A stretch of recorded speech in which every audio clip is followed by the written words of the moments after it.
Welcome back to another tutorial. Thank you for staying tuned for my returning subscribers. And for those of you new here, I hope you learned something new today. Today we are going to be making a simple basic gown block. Yes, a simple basic gown block. A gown block is just the combination of your skirt and your top. A combination of your skirt and your top, and that's just it. So I'm going to be using a mini size measurement for this as usual. And you need a plain paper. You draw your border lines like so, and from your top line you mark your half length measurement. So we are going to start from there, your half length measurement like I've drawn on the plain paper.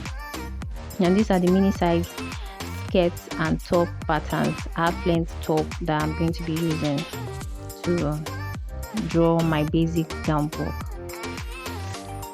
So what you're going to do now is, at the center front, you're going to place your top measurement, half length top measurement. Yes, because you have to stop at half length top measurement, and trace out. I'm going to trace out all the lines, the darts, the shoulder darts, if it has shoulder darts, the shoulder darts, the neckline, everything, shoulder line, the waist darts, everything. You're going to trace it out on the gown, on the new pattern, like so.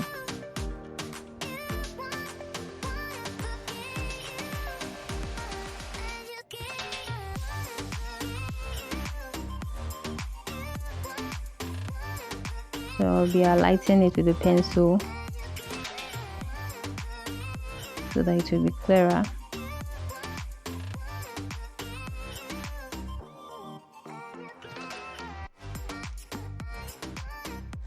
So from the waistline, you're going to mark your hip depth. Your hip depth is basically where your hip position is, where your hip lies.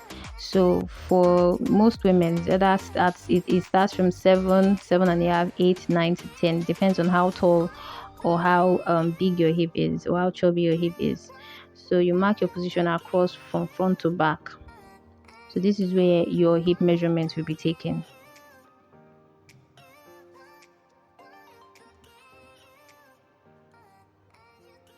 Please do label your pattern. So at this place now, I'm trying to check for my skirt pattern measurements. So this one is a mini size, so measurement is very small, so it did not go across. As you can see that the waist is very smaller than the waist of the top block. So but if yours is equal and is actually your own measurement, I know yours will be actually be your own measurement. So all you just need to do is to trace out, and that's just it. Trace out and mark the length of your gown, and your gown is ready.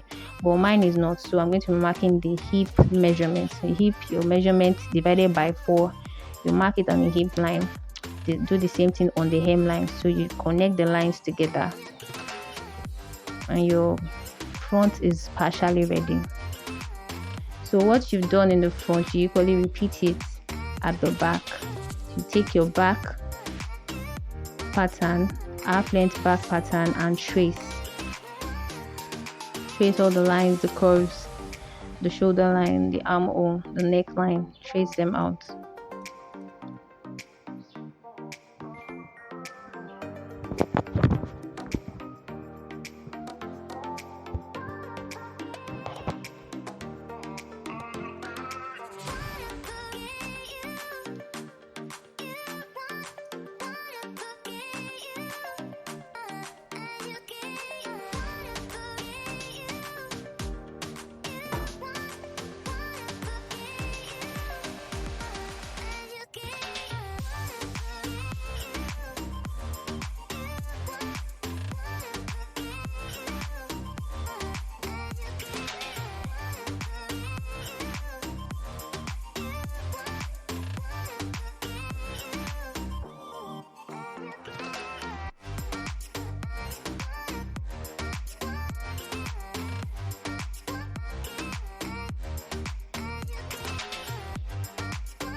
So that line that I'm tracing out is actually the bust line, and I'm going to be drawing it across to the front too, tracing out the dart.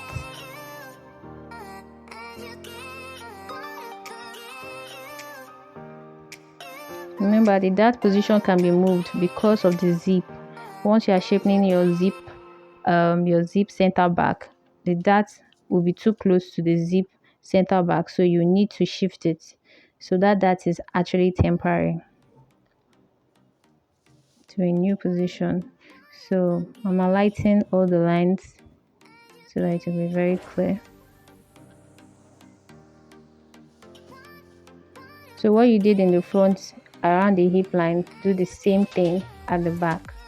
But before you can do that, you have to mark the center back line, connect the center back line down to the hemline. So you can take your skirt pattern like this, place it around the waistline, position it properly, and you trace out, and your gown is ready like this. But me, I won't be tracing it out, but I'm just showing you how you can actually do it, because this skirt pattern is actually shaped. I've shaped the center back of this skirt pattern, so I will not be using it. But you can equally use it if the style design is needed. So I'm just showing you, demonstrating how you can actually do it. So putting that aside, so repeat what you've done in the front to the back. So this is me trying to make the center back equal the center back line, because that's where you'll be marking your zip allowance. Connect the lines together.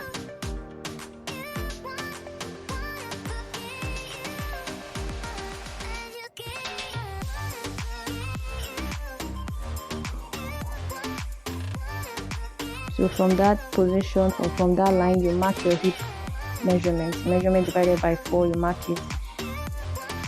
Same thing, you do it at the hem line of your gown.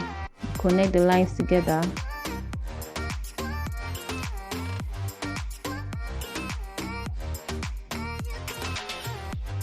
You label your pattern: center front, center back, side front. So I want to extend the darts. Please do not forget, extend the darts of your gown. Extend the darts of your gown. It's very simple. All you just need to do is to mark your dart position in your pattern. It could be 3.5, 4 inches, like so. You mark it, mark the distance, or mark the length of your dart. Below the waist, you should be 6 inches, 5 to 6 inches. Then you connect, you mark your inverted triangles, and your dart is ready. Do the same thing at the back pattern.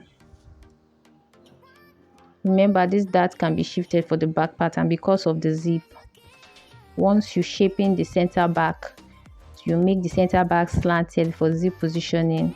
The dart should be shifted. Please do remember that. But for this is a simple basic gown block that is not shaped yet. So you can equally use this for any design that you want. You can equally use this for any design and practicalize any design that you want. So here I want to shape in the back. I want to show you how you shape in the back of a gown, because for the center back is not straight like this. It is actually curved or slanted.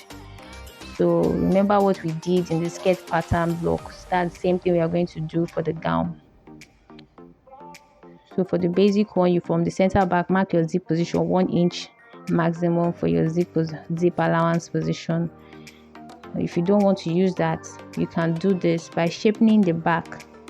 I recommend this, is very important, because when you are fixing your zip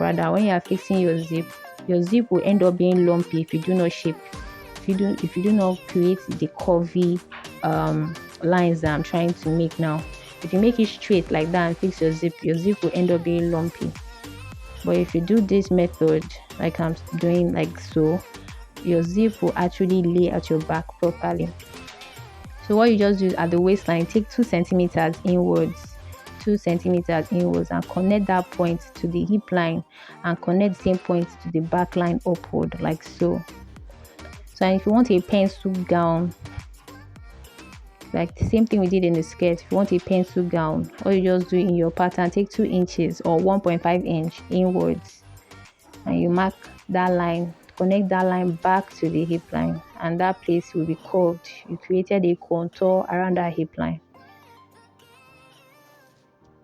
So the new line, that is where you will mark your zip allowance. The new line, that's where you mark your zip allowance. So basically your pattern is ready. So do make sure you add your allowances at all the edges around your neckline, your side back, side front. Mark your allowance and your pattern is ready. You can use this to practicalize any type of design that you want. This is a mini size pattern. So the basic gown block is ready. I hope you understand this. It's pretty straightforward. It's very simple. All you just need is your skirt block and your top block, and that's just it. You combine them together. You mark the length of your gown, and your gown is ready. Hope you learned something new today. Thank you for staying tuned. Please do stay tuned for more tutorials. Thank you for watching.